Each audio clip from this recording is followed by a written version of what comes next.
కార్మిక కర్షక వర్గాలకు టీడీపీ ఎల్లప్పుడూ అండగా ఉంటుందని కూటమి ఎమ్మెల్యే అభ్యర్థి గొండు శంకర్ అన్నారు. టీఎన్టీయూసీ నియోజకవర్గ అధ్యక్షుడు దొండపాటి నవీన్ మార్కెట్ హమాలీల అసోసియేషన్ ఆధ్వర్యంలో పొట్టి శ్రీరాములు మార్కెట్లో బుధవారం నిర్వహించిన మేడేస్ వేడుకల్లో శంకర్ ముఖ్య అతిథిగా పాల్గొన్నారు. హమాలీలకు కార్మిక దినోత్సవ శుభాకాంక్షలను తెలియజేస్తూ వారికి అండగా ఉంటానని హామీ ఇచ్చారు. ప్రభుత్వం అధికారంలోకి వచ్చిన వెంటనే మార్కెట్లోని సమస్యల పరిష్కారానికి చర్యలు తీసుకుంటానని, హమాలీల సంక్షేమానికి కృషి చేస్తానని చెప్పారు. మీరు పొద్దున్నే వచ్చి మళ్ళీ రాత్రి వెళ్తారు. మధ్యాహ్నం తినేటప్పుడు 5 నిమిషాలు రెస్ట్ లో ఉండాలి. ఎందుకంటే రోజంతా బరువులు మోస్తారు కనుక. తప్పకుండా మీరు ఏదైతే ఇప్పుడు అడిగారో ఈ విశ్రాంతి భవనం కోసం ఆ గదుల ఏర్పాటుకి నేను 100% కృషి చేస్తాను. అంతా సమయంగా జరిగితే జూన్ 4వ తారీఖున మనకి ఎలక్షన్ రిజల్ట్ వస్తుంది. కౌంటింగ్ మీకు జూన్ నెలాఖరు కల్లా మీకు విశ్రాంతి తీసుకోవడానికి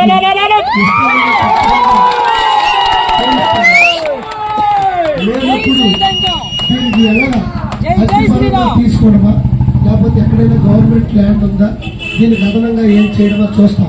ప్రస్తుతానికి ఇవేవి కేటాయించకుండా ఎటువంటి గొడవలు లేకపోతే, ఎవరికి ఇబ్బంది లేకపోతే మీకు ఒక 2-3 ఇచ్చి మీరు ఫ్యాన్లు వేసి విశ్రాంతి తీసుకునే విధంగా నేను చేస్తానని తెలియజేసుకుంటూ ఈ కార్యక్రమానికి పట్టణాధ్యక్షులు ఆదర్ వెంకటేష్ గారు కూడా రావడం జరిగింది. అలాగే జనసేన అధ్యక్షులు కామేష్ గారు, ఉదయ్ గారు, అలాగే శంకర్ గారు అందరూ కూడా హాజరయ్యారు. అలాగే అయ్యా ప్రెసిడెంట్ వేణు గారు, ఇతర కార్మిక నాయకులందరూ మీకు ఒకటే మాటిస్తాను. ప్రసాద్ గారు తమ్ముడు మర్చిపోయారు. మొన్న వచ్చారు మీరందరూ. నన్ను ఆశీర్వదించండి, వినండి, నన్ను ఆశీర్వదించండి. మీ కుటుంబ సభ్యులాగా నాకు హక్కును చేర్చుకొని మీరు గెలిపిస్తే నేను ఎల్లప్పుడూ మీతోనే ఉంటాను. మీ సమస్యలు ఏమున్నా నేను తీరుస్తాను, మీ వెనకే ఉంటాను. మనకి చంద్రన్న బీమా పథకాలు కానీ అలాగే చాలా అన్ని పథకాలు మేనిఫెస్టోలో వచ్చాయి. మన బతుకులు బాగుపడతాయి. రానున్న 5 సంవత్సరాల్లో మనకి స్వర్ణయుగంగా అవుతుందని కూడా మీకు తెలియజేసుకుంటూ అందరూ నాకు ఈ అవకాశం కల్పించినందుకు మీ అందరికి కూడా పేరు పేరున హృదయపూర్వక ధన్యవాదాలు తెలియజేసుకుంటూ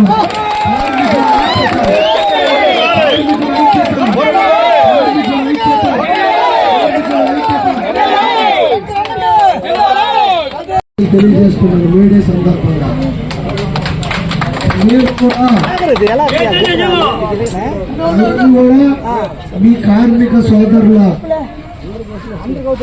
నేను కోరేవాడిని, నేను మీ అందరి వాడిని, నేను ఒక శ్రామికుడిని, మీ కార్మిక సోదరులలో ఒకడిని.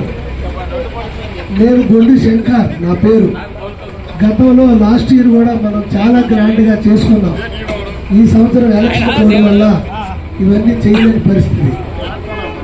అయితే ఇప్పుడు ప్రత్యేకమైన పరిస్థితి ఉంది. మే 13వ తారీఖున ఇంకా ఈ నాటికి కరెక్ట్గా 12 రోజులు ఉంది. 12వ రోజు మీరందరూ కూడా పొద్దున్నే లేచి ఓటింగ్లో పాల్గొని ఎన్డీఏ కూటమి బీజేపీ, జనసేన, తెలుగుదేశం ప్రభుత్వం, తెలుగుదేశం కూటమి తరఫున గొండు శంకర్ అనే నేను శ్రీకాకుళం నియోజకవర్గానికి ఎమ్మెల్యేగా పోటీ చేస్తున్నాను. అలాగే కీర్తి చేసిన కింజరాపు ఎర్రనాయుడు గారి కుమారుడు శ్రీ కింజరాపు రామ్మోహన్ నాయుడు గారు ఎంపీ అభ్యర్థిగా పోటీ చేస్తున్నారు. సోదరులారా, మీరు ఒకటి వినండి. మన వెన్ను విరిచాడు, మన నడ్డి విరిగిపోయింది, మొత్తం వ్యాపార రంగం కుప్పకూలిపోయింది. గతంలో మీకు వచ్చిన రాబడులేంటి, దినసరి ఆదాయం ఏంటి, ఖర్చు ఏంటి? ఇప్పుడు మీకు వస్తున్న రాబడి ఏంటి, దినసరి ఆదాయం ఏంటి, ఇప్పుడు ఖర్చు ఏంటి, మీకు ఏం మిగులుతుంది, మీరు సేవింగ్ ఎంత చేస్తున్నారో ఒకసారి బేరీజ్ వేసుకోండి గతంకి ఇప్పటికి. ఇలాంటి ప్రభుత్వాన్ని మనం గద్దె దింపాల్సిన బాధ్యత మన అందరిపై ఉంది. వాళ్ళు ఎలక్షన్లో ఈ 10 రోజులు మనం జాగరూకతతో ఉండాలి. ఎన్నో తాయిలాలు ఇస్తారు. మబ్బి పెడతారు, మందు ఇస్తానంటారు, డబ్బులు ఇస్తానంటారు. వీటన్నింటినీ మనం చాలా జాగ్రత్తగా ఎదుర్కోవాలి. ఎందుకంటే రేపు రాబోయే 10 రోజులు మనకి అత్యంత కీలకం. మనం ఓటు అనే హక్కును వినియోగించుకోవడం సరిగ్గా చేయకపోతే 5 సంవత్సరాలు బాధ అనుభవించాం. ఇప్పుడు చంద్రబాబు నాయుడు గారు నిన్న పవన్ కళ్యాణ్ గారు కలిసి కూటమి తరఫున ఒక మేనిఫెస్టో విడుదల చేయడమైంది. అందులో స్పష్టంగా కార్మిక సంక్షేమానికి కూడా ఆయన చెప్పడం జరిగింది. ప్రమాదవశాత్తు బీమాలో ఏదైనా జరిగితే బీమా ద్వారా 10 లక్షలు ఇస్తామని కూడా చెప్పడం జరిగింది. ఎన్నో సంక్షేమ కార్యక్రమాలు, అభివృద్ధి కార్యక్రమాలు కూడా పెడతామని కూడా మనకు స్పష్టమైన హామీ ఇవ్వడం జరిగింది. వీటన్నిటినీ మనం దృష్టిలో పెట్టుకొని రేపు రానున్న ఎలక్షన్లో సైకిల్ గుర్తుపై రామ్మోహన్ నాయుడు గారికి ఎంపీ అభ్యర్థిగా, బొండు శంకరయ్య గారిని ఎమ్మెల్యే అభ్యర్థిగా అత్యధిక మెజారిటీ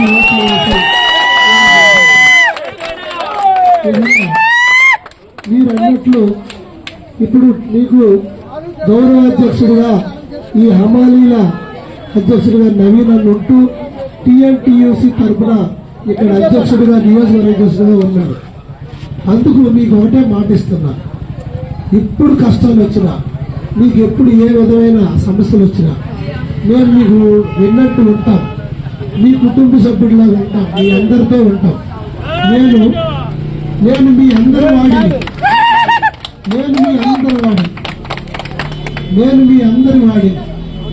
నేను ఒక సామాన్య కుటుంబం నుండి వచ్చాను. మీకు తెలుసు, కృష్ణపేట వాడు.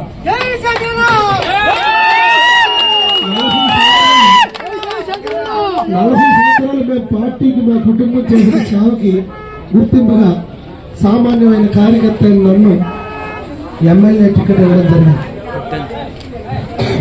ఈ సందర్భంగా ఇంత మండు టెండర్ సైతం లెక్క చేయక మీ మధ్యలో ఉంటూ, మీతో ఉంటూ, మీకోసం పాటుపడతానని చెప్తున్నాం. అభ్యర్థి మీకు ఎమ్మెల్యేగా కావాలా, ఏసీ రూముల్లో కూర్చొని, ఎక్కడో కూర్చొని ఎవరికో ఫోన్ చేస్తే కానీ మీకు కనిపించిన వ్యక్తి కావాలా, మీరే తేల్చుకోవాలి.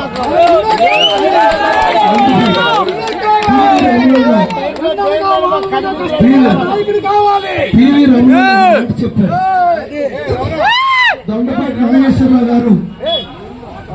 నాగేశ్వరరావు గారు గతంలో అప్పటి నుండి కూడా మీకు ఇక్కడ విశ్రాంతి భవనం కావాలని అడుగుతుంటే ఈ రోజు కార్యరూపం దాల్సిన పరిస్థితి అన్నారు. సో దీనిపై నేను దృష్టి పెట్టి రానున్న రోజుల్లో ఏవైతే ఇంకా కొన్ని ఎలర్టెడ్ అవ్వకుండా, ఎటువంటి ప్రాబ్లం రాకుండా, ఏ ఒక్క వ్యాపారికి కూడా ఇబ్బంది కలగనట్లయితే మీకు ఈ ఉన్నగాడికి విశ్రాంతి కోసం మీకు ఇస్తాం. ఎందుకంటే పొద్దున్నే ఇంటి దగ్గర క్యారేజీలు పట్టుకొని మీరు వస్తారు. అందుకోసమే మీకు ఇబ్బంది ఉంటుందని నేను అన్నా క్యాంటీన్ కూడా తెలపడం జరిగింది.